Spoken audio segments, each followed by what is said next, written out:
Paper 2 exam நடந்தது. கொஸ்டின்ஸ்லாம் வந்து ரொம்ப ரொம்ப ரொம்ப தரமாக வந்து கேட்டிருந்தாங்க. இதில் பர்டிகுலராக வந்து இந்த இங்கிலீஷ் சப்ஜெக்ட் வந்து பார்ப்போம். இங்கிலீஷ் சப்ஜெக்ட் நான் கிளாஸ் எடுத்தேன்.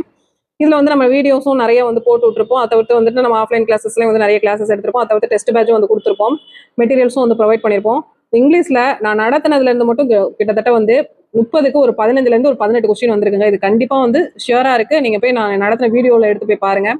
இங்கிலீஷ் வீடியோவில் ஒவ்வொரு கொஸ்டினும் நான் வந்துட்டு இது வரும் வந்து சொல்லுவேன். அதாவது அக்ரானமி, சிஎம்ஐ, பிடிஎஃப் இதுக்கெல்லாம் வந்துட்டு நான் கண்டிப்பாக வரும் அப்படின்னு சொல்லியிருப்பேன். அந்த கொஸ்டின்லாம் வந்திருக்கு. பிரேசஸ்லேருந்து வரும் அப்படின்னு சொல்லிட்டு சொல்லியிருப்பேன். அந்த கொஸ்டின்ஸ் வந்து வந்திருக்குது. கலிவர்ஸ் டிராவல்ஸில் வந்து அது வந்திருக்குது. அந்த மாதிரி வந்துட்டு சொல்லிட்டே போகலாம். அந்த மாதிரி நம்ம எக்ஸ்பெக்டேஷன் பண்ண கொஸ்டின்ஸ் எல்லாமே வந்திருக்கு. நம்ம கிளாஸஸ் மட்டும் பார்த்தீங்க, நம்ம மெட்டீரியல்ஸ் மட்டும் படிச்சிங்க அப்படின்னா இங்கிலீஷில் கிட்டத்தட்ட 30க்கு தாராளமாக 25 கொஸ்டின்ஸ் வந்து போடுறதுக்கு கேரண்டி.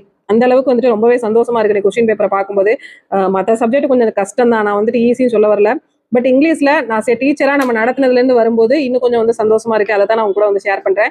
நாங்கள் நடத்தினதுல என்னென்ன கொஸ்டின்ஸ் வருது அப்படின்னு சொல்லிட்டு நான் கீழே வந்து ஆட் பண்ணிருக்கேன் பாருங்களேன். அந்த கொஸ்டின்ஸ்லாம் நம்ம நடத்தினதுல வந்திருக்குது. அகெயின் நம்ம அகாடமியில் வந்துட்டு டெட் கிளாஸஸ் வந்து போயிட்டு தான் இருக்குது. அடுத்தடுத்த வீடியோஸ்ல நம்ம பார்ப்போம். தேங்க்யூ.